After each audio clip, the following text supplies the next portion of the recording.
Este es un día muy especial para mí porque hoy a las 6 de la tarde de mi país, que son las 12 de la... No, ¿cómo es? Las 6 de la tarde, son las 12 ya de la noche, ¿verdad? O del día siguiente.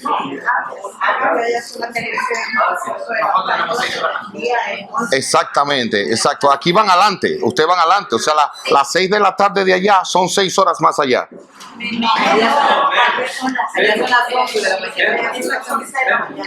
Ok, pues miren, vamos a dejarlo más fácil.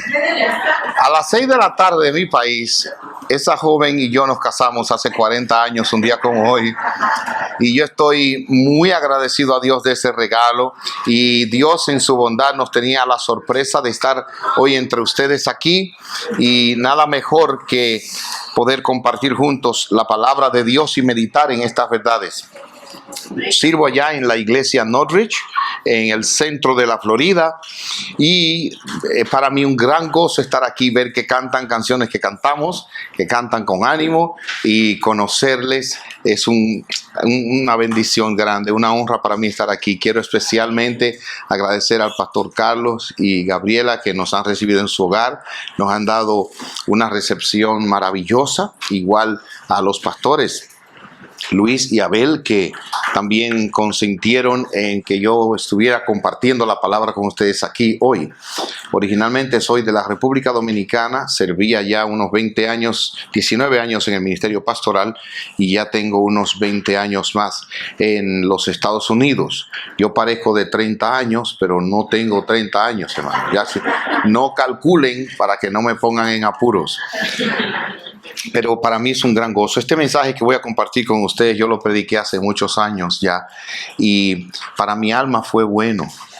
Fue algo que Dios usó y ha usado hasta el día de hoy, hasta esta mañana y anoche, aún hablando con mi esposa en torno a la verdad que quiero compartir con ustedes.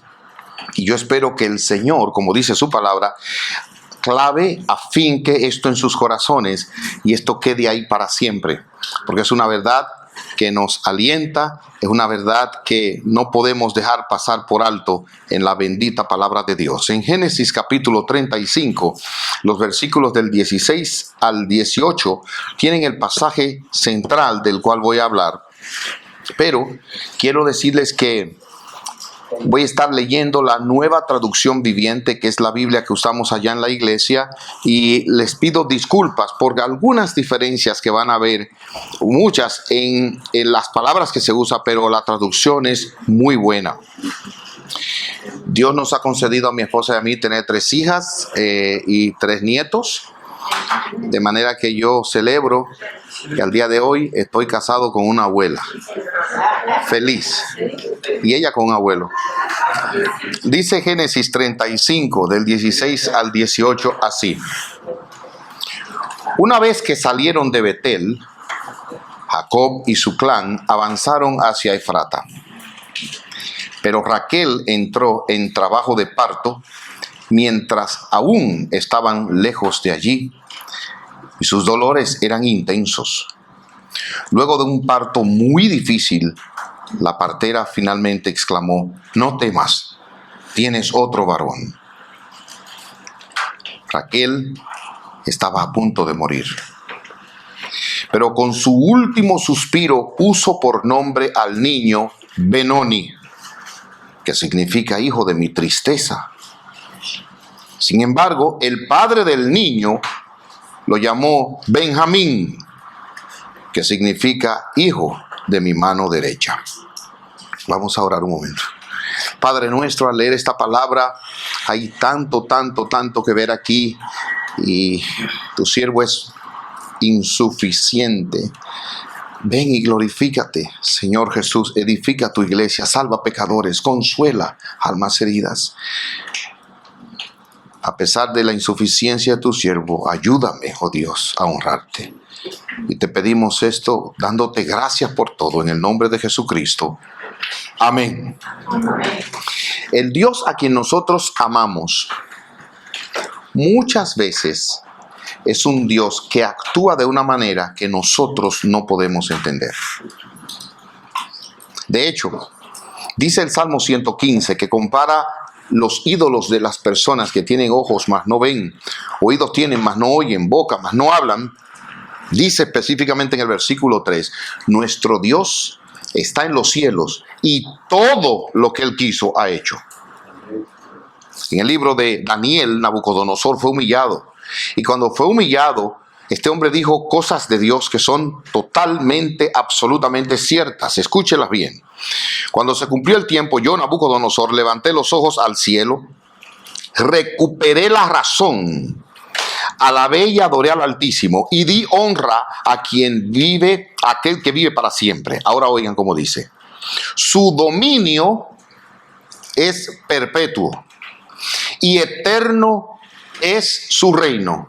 Todos los hombres de la tierra no son nada comparados con Él. Y ahora oiga bien.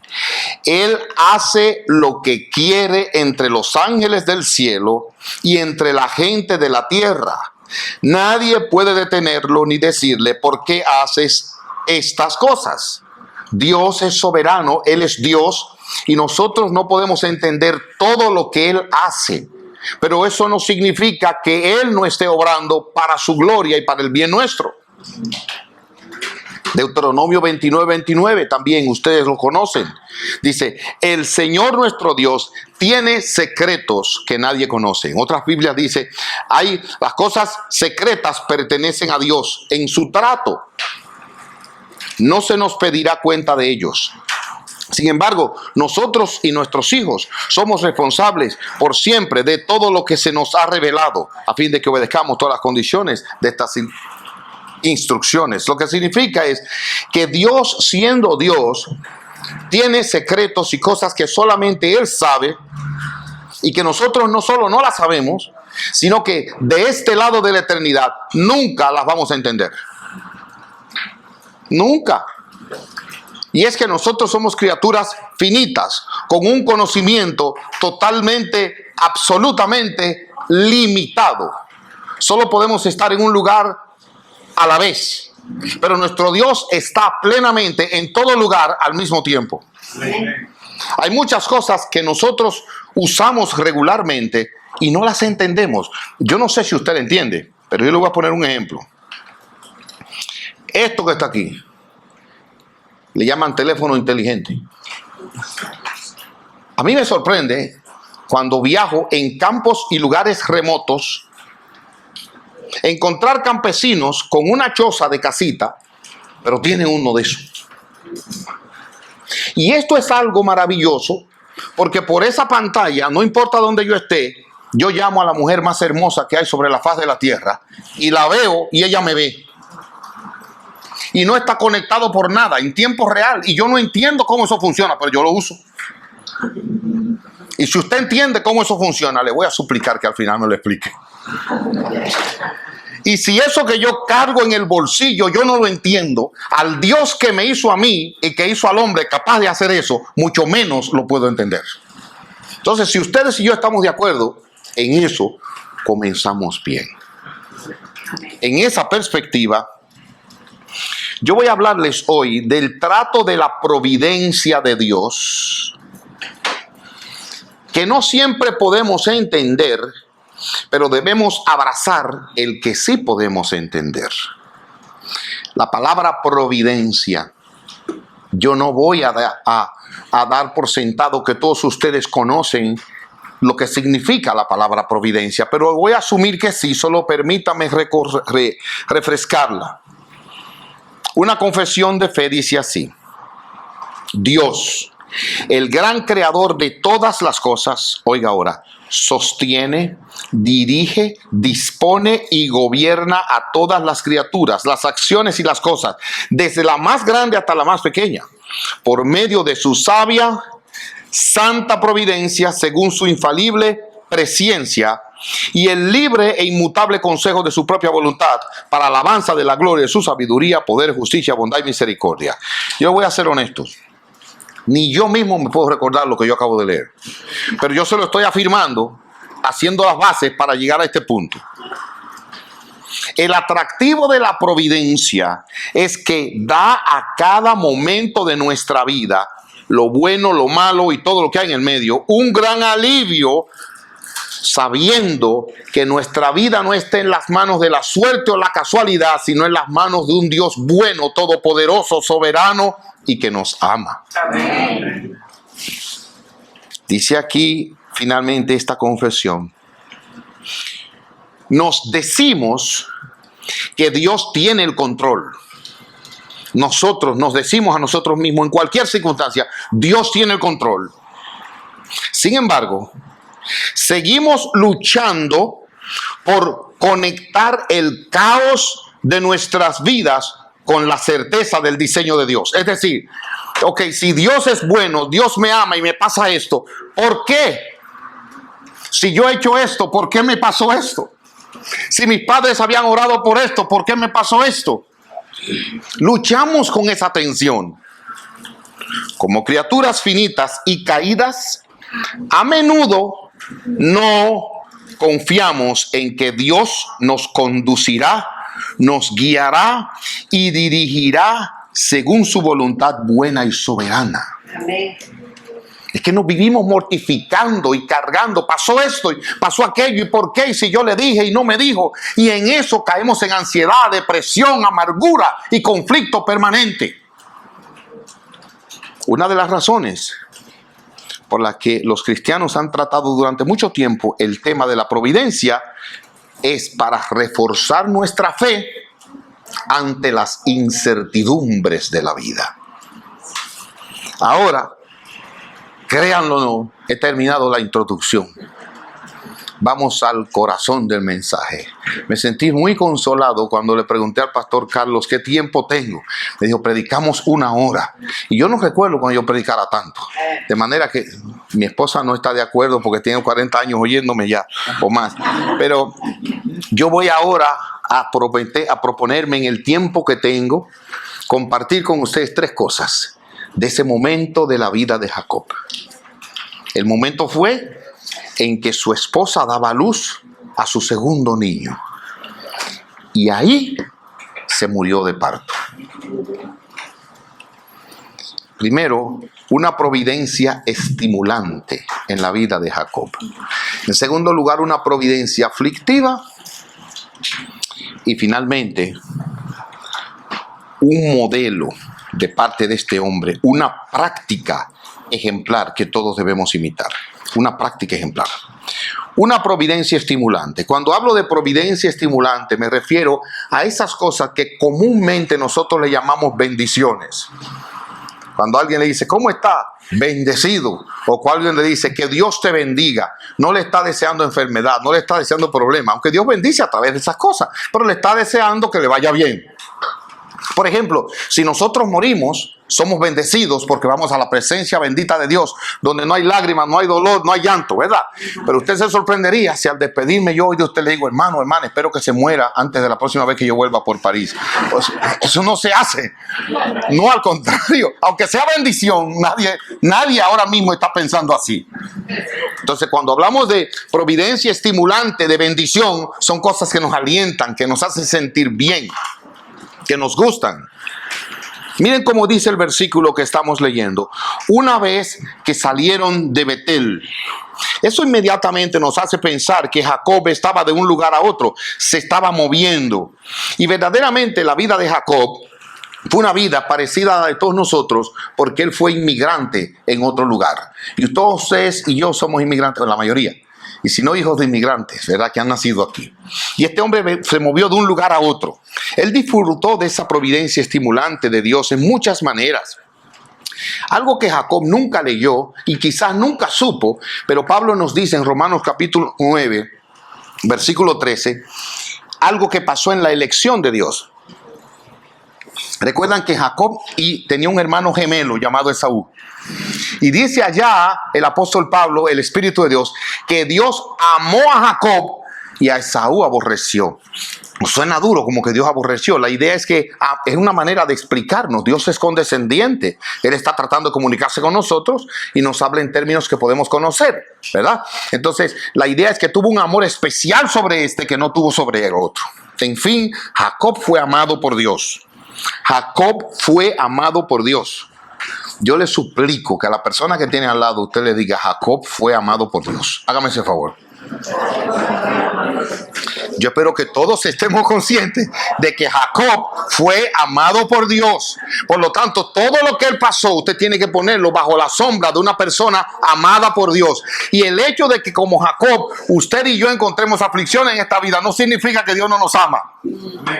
Porque el que él más amó fue su amado hijo y lo mandó a la cruz. Seguimos.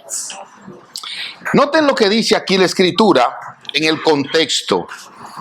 En Génesis 35, el versículo 1 dice: entonces Dios le dijo a Jacob, prepárate, múdate a Betel, establécete allí y edifica un altar a Dios, quien se te apareció cuando huías de tu hermano Esaú. Ups. Ve ahí, establécete en Betel y haz un altar a Dios, porque Dios se te apareció cuando tú estabas huyendo de tu hermano. Eso nos obliga a pensar un poquito atrás. ¿Por qué él huía de su hermano gemelo? Como les había dicho, había habido una tensión. Esaú nació primero, le correspondía la primogenitura, pero Jacob vino con el talón en la mano de él y su nombre fue el suplantador.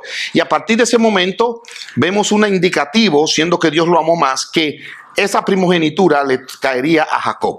Jacob era un joven de la casa, mientras que Esaú era un hombre de la cacería allá afuera. Y su madre amaba a este más porque era de la casa. Me imagino que le ayudaba a fregar, a limpiar, a cocinar. Y el otro, el papá le gustaba porque le traía carne que él comía muy bien. O sea, cada uno tenía sus intereses en la familia. El asunto es que hubo un problema entre ellos dos, porque un día Jacob estaba en la casa, llegó Esaú con un hambre como la que llegan algunos esposos a la casa, un hambre de náufrago, y cuando él llegó, Jacob había hecho una comida muy buena y le dio el olor quizás a Esaú. Él dijo: dame de eso, te la cambio por la primogenitura. Y el hombre con hambre lo entrega todo. Eso, claro que sí. ¿Para qué que yo comió? Y él lo guardó. Llegó el papá, estaba viejo ya. Y cuando el papá estaba viejo iba a bendecir a su hijo primogénito. Pero de repente la mamá se enteró de eso y le dijo a su amado hijo preferido: Jacob, vete, que papá va a bendecir al muchacho. Disfrázate. Ella lo disfrazó. Y él se disfrazó y engañó a su papá. Cuando el hermano vino, dijo: yo te voy a matar. Y ahí él salió huyendo. Esta escena ocurre ahí mientras él huye engañando a su papá, mientras él huye engañando a su hermano, mientras él actúa como un mentiroso. Dios no lo rechaza.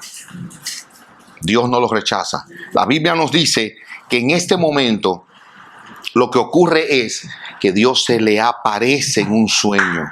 Y en ese sueño Dios se revela a él y le confirma su amor. A partir de ese momento, habiendo sido engañador y mentiroso, y saben que la memoria a mí me ha estado fallando últimamente, la Biblia dice que hay uno que es mentiroso desde el principio. ¿Quién es? Se me olvidó. Satanás. De manera que los mentirosos aparecen en el lago de fuego en Apocalipsis. O sea, un mentiroso es como el mismo diablo. Y aquí Jacob no está actuando como un hijo de Dios, sino como un hijo del diablo. Sin embargo, Dios no lo abandonó, porque Dios lo amó. Y en ese sentido, yo no estoy diciendo que una persona puede hacer lo que quiera sin consecuencias. Lo que yo estoy diciendo es que el amor de Dios puede más que el pecado del pecador. Y en ese sentido llegó a Aram. Y ahora no hay tiempo para pasar por esto, pero yo les suplico que, sobre todo los que aman la novela y no les gusta les gusta leer y no conocen la historia, cuando tengan tiempo vayan a Génesis 29 para que lean una de las más impactantes novelas de amor, que yo se la voy a tratar de dramatizar en 1 minuto y medio. Este hombre llega sin saber dónde llegó. A él no lo estaban esperando como a mí me estaban esperando aquí en el aeropuerto cuando llegamos mi esposa y yo. Él llegó esperando alguna indicación de Dios y encontró un grupo de pastores que estaban allí y de repente preguntó la dirección, dónde vivía, si conocían a su tío, si estaba vivo. Sí, allí. De repente, pero mira la hija donde viene ahí. Y la hija vino con las ovejas porque ella era pastora de ovejas. No de la iglesia, de ovejas. Entonces, sí, porque hay hermanos que dicen, míralo ahí. No, de ovejas. Entonces, cuando ella llega, él le quita la piedra para que beban. Pero cuando la ve, óigame, le dio un beso y se puso a llorar. Eso es lo que se llama amor a primera vista. Porque yo quedé impresionado cuando yo vi a esa joven, no se lo puedo negar. Ustedes pueden imaginarse por qué. Nos ponen juntos y se van a dar cuenta de la diferencia. Porque yo quedé cautivado. Pero este hombre se puso a llorar cuando la vio. O sea, la emoción fue tan grande que no aguantó. Y esa mujer la amó. Cuando el papá, él comenzó a trabajar allá, le dijo, mira, yo te tengo que pagar, a pesar de que seamos familia. ¿Qué tú quieres? Inmediatamente, ¿qué ustedes creen que le dijo? La muchacha, casarme con ella. El papá dijo, está muy bien, trabájame 7 años. Oigan lo que están buscando amores aquí. 7 años de trabajo. Y él trabajó ese tiempo y efectivamente llegó el día de la boda. Se casó con ella, pero así como él engañó a su papá, lo que el hombre siembra, eso segará. El papá lo engañó a él. Y en la oscuridad intensa de la noche, usted sabe que las hermanas se parecen, le cambió una por la otra, porque él tenía una que parece que no era tan atractiva y a esa se la puso. Y este hombre, 7 años de espera, no averiguó mucho. La amó seguido y luego se dio cuenta de que era la hermana. ¿Ustedes están entendiendo? Y entonces de repente, cuando le dice, ven acá, ¿por qué usted me ha hecho esto a mí? Dice, no, pues yo no podía darte ante aquella iba primero. Sí, pero usted no me lo dijo. Bueno, una mentira. Él fue víctima de lo que le había hecho a su papá. Efectivamente, cuando él se mete con ella, el papá le dice, mira, vas a tener que trabajarme 7 años más por esta. Ahora, no crean que él trabajó 7 años antes de tenerla. Él se la dio a los pocos días, pero le costó 7 años más de trabajo. Bien, en conclusión, se casa con ella, pero hay un problema. Es que mientras la primera que le dieron le daba hijo, esta no le daba hijos. Raquel era estéril. Y eso generó un problema. Porque esta mujer comenzó a reclamarle y un día le dijo a él literalmente, dame hijos o si no me muero. Y miren, se murió pariendo. Hay que tener cuidado con lo que uno dice. Dame hijos o si no me muero. Y él dijo, ¿seré yo Dios? En otras palabras, yo no puedo hacer nada. Pero Dios tuvo misericordia de ella y ella parió un hijo llamado José. Pero resulta que ella no quedó conforme. Ella quería otro hijo más. Y efectivamente, ella volvió a salir embarazada. En todo esto, Dios ha estado favoreciendo a Jacob en todas las cosas. Y cuando llega a este lugar donde está nuestro texto de estudio, Dios vuelve y se le aparece. Pero además de eso, Dios le abre las puertas, Dios lo sostiene, Dios le provee. Se fue sin nada. Él durmió sobre una piedra como almohada. Y ahora vuelve rico, vuelve con familia y vuelve aún confiando en Dios. Y eso es lo más grande. Este hombre llegó allí y llegó bendecido, próspero por Dios. Y de repente, ahora su amada esposa está en la espera del segundo hijo. Los casados todos sabemos lo que es un embarazo. Que se está moviendo, movió un piecito. Yo me imagino todo ese drama de Jacob, donde no había sonografía ni nada de eso. Ellos no sabían lo que venía, ellos nada más veían el movimiento y estaban felices, y ella feliz. Dicen que esposa feliz, casa feliz. Entonces él estaba feliz con esta experiencia de ahora su amada esposa le iba a dar su segundo hijo. Y de repente se hizo evidente que ya el bebé iba a nacer. ¿Qué hicieron? Llamaron inmediatamente a la partera y estaban allí bajo la tienda esperando ansiosos el nacimiento del bebé. También como el otro iban a hacer esto. Vamos al texto a ver qué nos dice la palabra de Dios. Génesis 35. Una vez que salieron de Betel, Jacob y su clan avanzaron hacia Efrata. Oigan ahora. Pero Raquel entró en trabajo de parto mientras aún estaban lejos de allí y sus dolores eran intensos. Está hablando de un dolor anormal. Luego de un parto muy difícil, la partera finalmente exclamó, no temas, tienes otro varón, porque ella se dio cuenta de que estaban haciendo. Y eso era importante para ellos, porque para ellos los varones representaban más que las niñas. Versículo 18, Raquel estaba a punto de morir. Algo pasó y se complicó el parto. Pero con su último suspiro, puso por nombre al niño Benoni, que significa hijo de mi tristeza. Pero el papá lo llamó Benjamín. Vamos a hacer una pausa porque el versículo 19 dice así. Así que Raquel murió. Ahora yo quiero que por el momento ustedes y yo hagamos un ejercicio y nos vayamos a ese lugar. Imagínense la alegría de Jacob dando vuelta. Y él estaba ahí donde ella estaba pariendo, viendo el parto y en la expectativa. No sé cuántos hombres han entrado al parto de su esposa aquí. Yo entré a los 3 de mi esposa con nuestras hijas. Y es un momento tenso. Para los doctores, ellos están hablando cualquier cosa, pero el marido está bien preocupado. Y el caso de mi esposa fueron cesáreas. Pero en este momento está Jacob contento, en la expectativa, al mismo tiempo nervioso, ansioso, y se está dando cuenta de que su esposa se está poniendo mala. El color le cambió, ella está pálida y comienza a quejarse. Y de repente no solamente comienza a quejarse, a todo esto la partera está ayudando y el bebé está naciendo. Y ella ve que el bebé viene saludable, está saliendo bien, pero ella se está muriendo, se está asfixiando, no sabemos qué le pasó. Pero de repente se murió. Imagínense el frío en el corazón de Jacob, que no podía creer eso. Ella se puso pálida, su corazón dejó de latir, su pulso dejó de sentirse, sus uñas comenzaron a ponerse moradas. Se le acaba de morir la mujer que cuando él la conoció con un beso llorando. Él no amaba a la otra, esta era la que la amaba.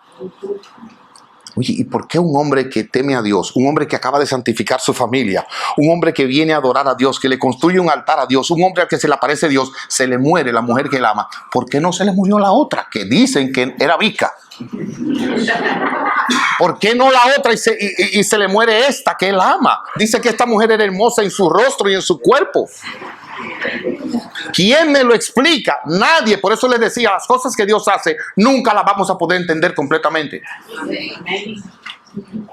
Miren, yo como pastor en este tiempo que Dios me ha concedido servirle, he visto muchas cosas que yo hubiera querido nunca ver. Pero nunca me voy a olvidar. Mi esposa estaba embarazada y su hermana viajó de Estados Unidos de emergencia a la República Dominicana. Y llegó esa noche con la mirada perdida y estaba acostada en la habitación allá atrás y fuimos y yo la vi muy mal. Pero mi esposa con esperanza se acercó a mí y me dijo, yo no la veo tan mal, pero ella estaba muy mal. Al otro día me llamaron que se la llevaron a la clínica. Y recuerdo perfectamente la cama como de la altura de ese banco. Yo aquí parado, el cardiólogo y los doctores aquí tratando de hacer algo y ella se comenzó a ir. Se comenzó a ir. Y ellos movían, ellos latían, ellos presionaban, se comenzó a ir y se murió. ¡Wow! ¡Qué impacto tan grande! Eso es lo que Jacob está viviendo. Algo que él no podía entender. Que su mente no podía encajar bajo el Dios que lo amó. Algo que él no podía asociar con una madre bajo la influencia de la fe que acaba de parir este bebé. ¿Quién va a criar este niño ahora? ¿Cómo va a ser la cosa? Hay golpes que Dios a veces da que uno queda completamente desorientado. Ese es uno de esos. Ahora, ¿qué es lo maravilloso? Que el último deseo de ella fue ponerle nombre a ese niño. Y ella dijo, este es hijo de mi tristeza. Y ahí mismo Jacob dijo, amada mía, no te puedo complacer con eso. Este se va a llamar Benjamín. ¿Qué significa eso? El nombre Benjamín significa hijo de mi mano derecha, mi bendición. Y lo que Jacob está diciéndonos a nosotros por la gracia de Dios es esta: que no importa cuán grave sea la situación ni cuán impactante sea el golpe, siempre hay una misericordia de Dios en la que debemos poner los ojos y no quedarnos en la tristeza. Jacob lo que está diciendo es esto: si a este niño le ponemos el nombre Benoni, y este mensaje se llama así, Benoni, no Benjamín. Si a este niño le ponemos Benoni, mientras este niño viva y lo llamemos, vamos a recordar este momento de tristeza. Él dijo, no. Esto pasó aquí, yo no puedo quedarme aquí. Yo tengo que seguir adelante. Eso es lo que él nos está enseñando. Era cumpleaños feliz. No podía ser cumpleaños feliz, era cumpleaños tristeza. Si le dejaban el nombre que ella quiso. El último deseo de su amada, él no se lo dio. Hermanos, nosotros tenemos que muchas veces tomar decisiones que son decisiones por principio y no por sentimiento. Nosotros andamos por fe y no por vista. Y ustedes saben que los sentimientos nuestros son engañosos. Si hace mucho calor, usted se deprime porque quería ponerse un vestido y ese vestido no se puede venir con calor y ya usted está triste porque no se puso ese vestido. Nosotros somos así complicados. Usted se para en el mismo espejo de su casa hoy por la mañana y se ve en ese espejo y dice, ay, pero yo sí me veo feo en el espejo. La misma cara y el mismo espejo. Pero ese día usted se siente así. Nosotros no podemos vivir por los sentimientos, porque nuestros sentimientos son sumamente variables y dependen de muchas cosas. Alguien le pasa por al lado y le saluda, usted se siente importante. Mira, me saludó. No le saluda, usted se siente miserable. No me saludó siquiera. Somos así, no podemos vivir así. Nosotros tenemos que vivir por principio. El principio es lo que dice la palabra de Dios. No importa cómo yo me sienta, yo soy un hijo de Dios, yo tengo esperanza en Él, el Espíritu de Dios está en mí y yo estoy en victoria. No importa cómo me sienta. Amén. Amén. Yo recuerdo que una vez íbamos despegando en mi país en un avión. Y había una hermana que era conocida en la iglesia porque le tenía terror a los aviones. Ella tenía dinero. Y ella estaba sentada en primera clase. Y yo en la clase económica. Y cuando ese avión comenzó a despegar con toda la fuerza que ese jet podía, pero muy bien que iba, ella sentía, se volteó para donde mí y me dijo, pero esto se está cayendo. Y yo le digo, pues tú no ves que está subiendo. Pero ella lo sentía cayéndose. Entonces, cuando nosotros vivimos por los sentimientos, miren hermanos, vivimos en un sube y baja. Nosotros tenemos que vivir por lo que la palabra de Dios dice.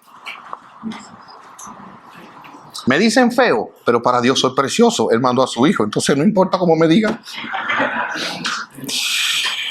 Él nos deja un modelo aquí, una práctica ejemplar. ¿Cuál es la práctica? Óiganlo otra vez. No podemos permitir que la tristeza sea el lugar donde vivamos. Yo no he dicho que nunca debemos estar tristes. No, hermanos, nosotros vamos a estar tristes. Dice el Señor Jesucristo, en el mundo tendréis aflicción. Además de eso, la palabra de Dios nos enseña en Romanos 13 que en la iglesia tenemos que aprender a llorar con los que lloran.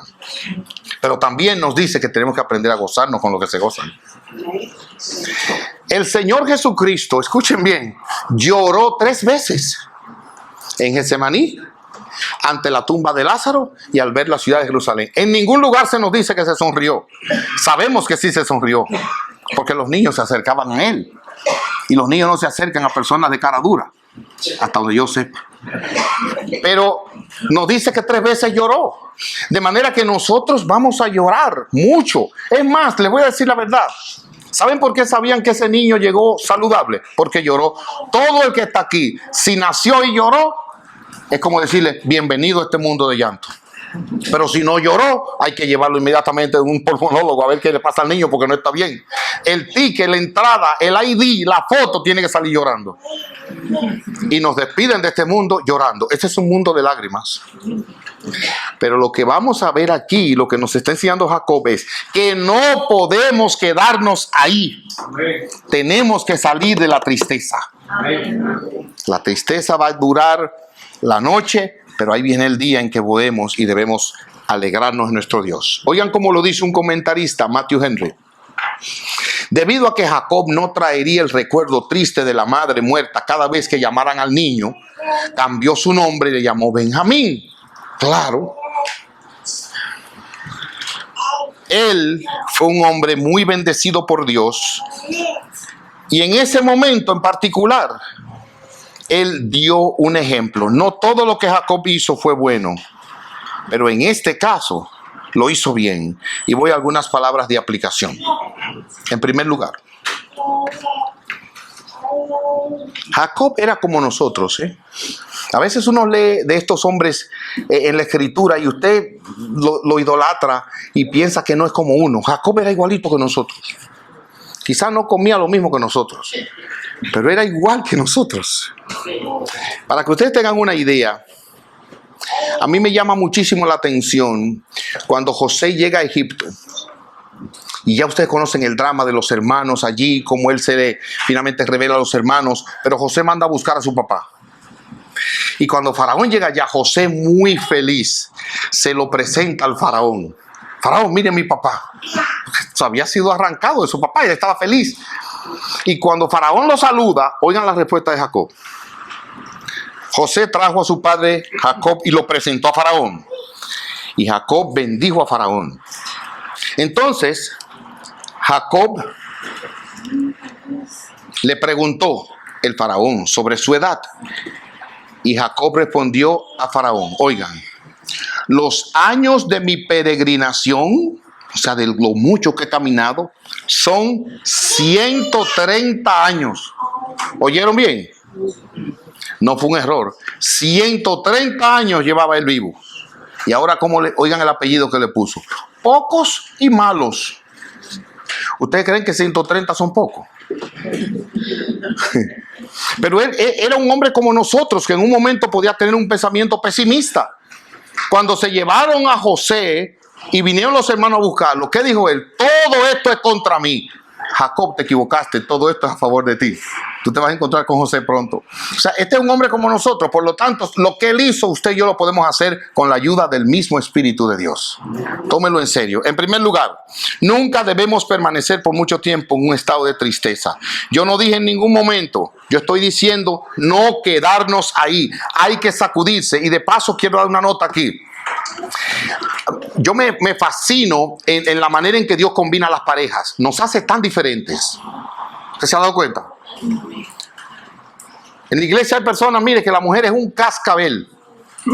Y el hombre usted lo ve como una piedra de serio, tranquilo. Y la mujer es así. Bueno, eso no fue que se equivocó. Es que Dios lo puso así. Porque fíjense ustedes cómo Raquel de repente, ustedes se ríen porque parece que hay coincidencia. Pero mire hermano, Raquel de repente dice, hijo de mi tristeza. Y él la corrigió. No, esto es bendición. Entonces yo creo que en el matrimonio tenemos que ser sensibles y dejar que el otro nos corrija en aquellas cosas que sabemos que somos débiles. Porque hay algunos de nosotros que siempre ve el vaso de agua medio vacío y el otro dice, pero yo lo veo medio lleno. El mismo vaso de agua. Entonces ahí está la sabiduría de Dios, dándonos una persona que ve la cosa diferente para alentarlo, para ayudarlo. No como enemigo, es para ayudarlo a ver otra cosa distinta. Pero vuelvo aquí. Oigan cómo lo dice Juan Calvino. Ella murió en agonía, solo pensando en su triste parto y su propia tristeza, de cuyos sentimientos ella dio el nombre a su hijo. Pero Jacob, después de todo, corrigió el error. Por el cambio de nombre se muestra que era de manera suficiente, se muestra que en su juicio el exceso de tristeza en su esposa estaba mal, viendo que ella había etiquetado a su hijo con un nombre siniestro y vergonzoso. Porque hay personas así, que usted lo ve por la mañana, que están en salud, se ven bien, tienen su familia, comió bien, durmió bien. Y te dice, ¿cómo está? Ahí. Pero gócese y dele gracias a Dios por lo que tiene. ¿Y cómo ve el día? No, bendiga a Dios. Un ciego quisiera ver lo que usted ve todos los días y Dios no se lo da. Oiga cómo lo dice la Escritura. El gozo del Señor es nuestra fortaleza. Amén. Ustedes saben que nosotros deberíamos ser más espléndidos en nuestras alabanzas a Dios. Amén. Más espléndidos. Es una cosa, no quiero exagerarle. Que usted, después que pasó la noche durmiendo, se despertó. Fue capaz de sentarse, poner los pies en la tierra, caminar al baño. Espero que así sea. Darse un buen baño, perfumarse. Hoy había ayuno, no comió, pero regularmente comer. Y de repente venir a la iglesia, llegar aquí sin ningún inconveniente, encontrar aquí una buena clase, una buena adoración. Oye, para usted salir por esa puerta en un ratito, así como, sí, literalmente, así. ¡Aleluya! Que los vecinos lo ven. ¿Sí? ¿Qué pasó? El Señor vive y reina, me ha bendecido. Feliz por ahí. Pero no somos así. De hecho, ¿saben cuál es la tendencia nuestra vez? Suena el teléfono, algo malo pasó. Dime, ¿qué pasó? No, hermano. Dice Proverbio que el justo vive sin temor a malas noticias. Para nosotros, aún las noticias malas se convierten en buenas, porque a los que aman a Dios todas las cosas le ayudan a bien. Y es el corazón con que nosotros tenemos que vivir. El gozo del Señor es nuestra fortaleza. El Señor Jesucristo en un momento le dijo a sus discípulos: mi alma está triste hasta la muerte. Lo que significa que la tristeza en sí no es pecado. Vamos a estar tristes muchísimas veces, pero porque es un mundo de tristeza. Usted se entristece, mire, de lo que le pasa a usted, de lo que le pasa a su familia, de lo que le pasa a los que conocen su familia, y hasta se entristece de lo que le pasa a gente que usted no conoce. Sí, porque usted oye la noticia, pasó esto por allá en Islaván, Ucrania. Oye, qué pena, y usted ve a la madre llorando, usted no lo conoce, pero ya eso le toca el corazón. Entonces aquí nos vamos a entristecer. Oiga el Señor: mi alma está triste hasta la muerte. ¿Y qué hizo? Dígame qué hizo. ¿Quién recuerda lo que hizo en Getsemaní? Se fue a orar y le dijo a sus discípulos: velen conmigo. Y duró 1 hora orando. Y dice la Escritura que su estrés, su intensidad de dolor era tal que sudó sangre. Eso fue una ruptura de vasos capilares subcutáneos y comenzó, en vez de sudor salió sangre. Era algo grande. Y después que aquel a quien el Padre siempre escuchó oró por 1 hora, fue donde sus amados discípulos, a ver cómo iba la cosa, lo encontró durmiendo.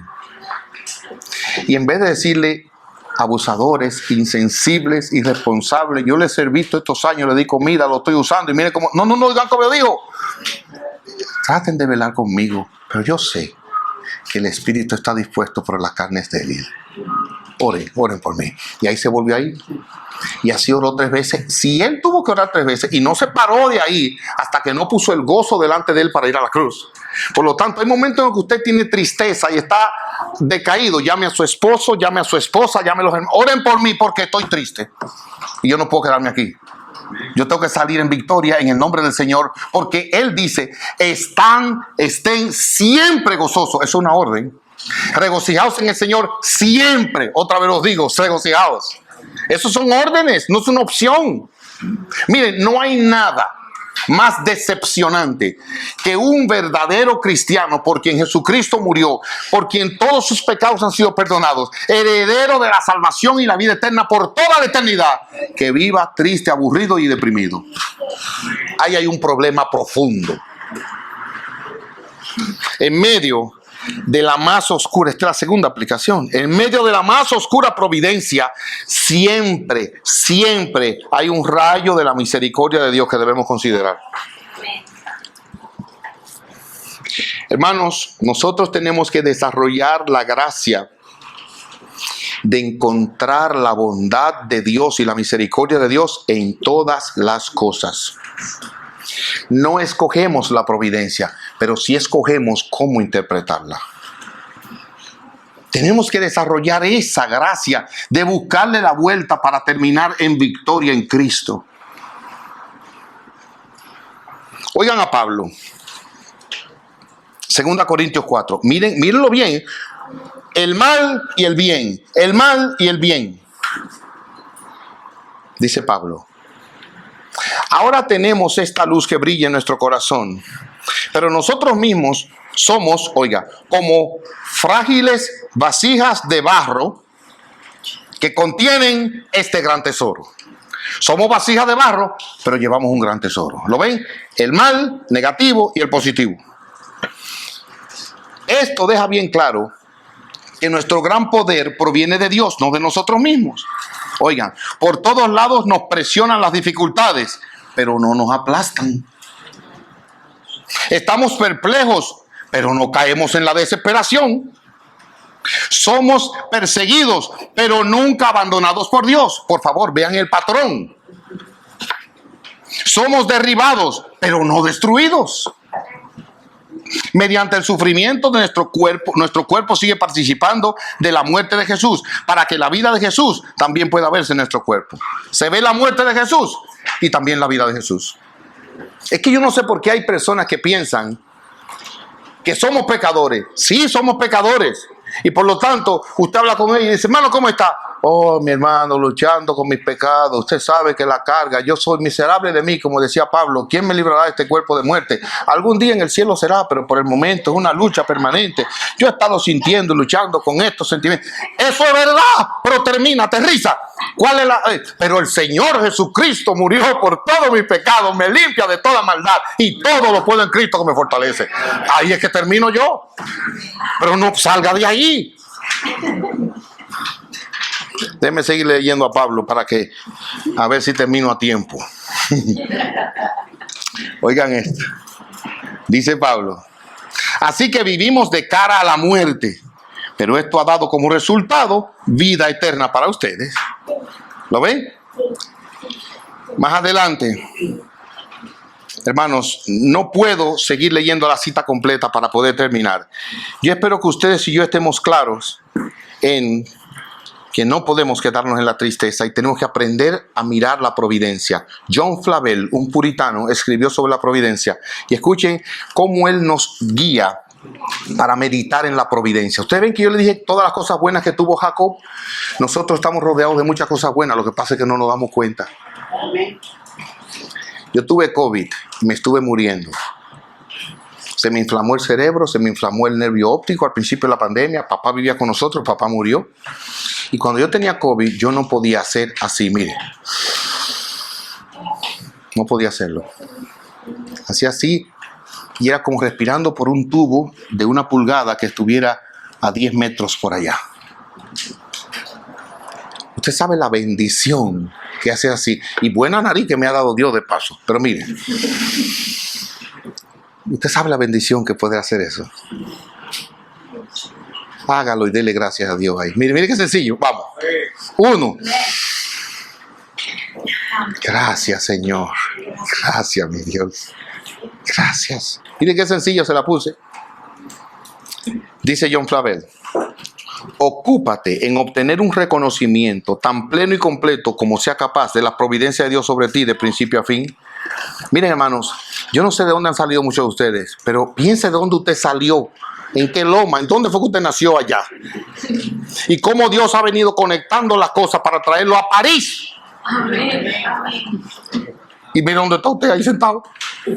Usted sabe la gente que salió de ahí mismo y nunca salió del país porque fracasó. De lo que se quedaron en el camino. Piense todo lo que Dios ha hecho en su vida hasta el día de hoy y medite en eso. 2. En todas tus observaciones de la providencia, ten una especial consideración de aquella palabra de Dios que se cumple y viene a ser buena para ti por medio de ella. Ustedes saben que es bueno escribir las oraciones, porque a veces uno pide ciertas cosas y después que Dios se las da se olvida. ¿Se acuerdan de los 10 leprosos? Esos leprosos eran el hueso, es una asquerosidad, eran llagas con su pus y hedían. Los leprosos se sentían de cuadras allá a distancia por el mal olor. Era un muerto andante. Y estos 10 fueron sanados y solo uno se le volvió a dar gracia. Los otros 9 siguieron por ahí. Nosotros somos así. Nosotros no somos el que se devolvió, usualmente somos los 9 que siguieron. 3. Al repasar y observar la providencia, asegúrate que ves a Dios como el ordenador y autor de todas ellas. O sea, todo lo que me ha pasado a mí, que yo puedo celebrar, es por la bondad de Dios, los padres que me dio, los que me criaron, la educación que pude tener, todos los medios, por Dios. Mira a Dios detrás de eso, hasta tu empleador. Esfuerza tu corazón y ejercita los afectos que te llaman a la providencia particular de Dios. En otras palabras, ama el trato especial que Dios tiene contigo. Y si alguien aquí no ha creído, no se ha convertido, óyeme bien, ven al Salvador, que siempre va a ver el bien cuando otros ven mal. Es interesante oír la historia de la conversión de tantas personas que le dicen que han hecho cosas que cuando usted lo oye, usted no lo puede creer. Cosas muy malas, perversas. Y hoy no solo han venido a Cristo, sino que en muchos casos sirven al Señor. A Jesús le llevaron una mujer sorprendida en el mismo acto del adulterio y la ley decía que había que apedrearla. Yo no sé si alguna vez a usted le han dado una pedrada en la cabeza. Cuando yo era niño me dieron pedradas en la cabeza, muchachos. Malos que habían ahí. Eso es como usted siente que le cae arriba un autobús. Y a ella la llevaron ahí para que viva le dieran muerte ahí, la mataran a pedradas. Y él, el Salvador, vio en el corazón de ella lo que ninguno de esos hombres vio. ¿Y qué vieron ellos? Una mujer sorprendida en adulterio. Y vinieron listos con su piedra para apedrearla hasta que se muriera. Y el Señor vio en ella lo que ellos no vieron. El que esté libre de pecado, tire la primera piedra. Y comenzando por los más viejos, soltaron las piedras. Y le dijo, si ellos no te condenan, el único libre de pecado aquí soy yo. Yo tampoco te condeno. Vete y no peques más. Si tú tienes pecado en tu corazón, ríndete a Cristo ahora, porque Él ve el bien donde otros ven mal.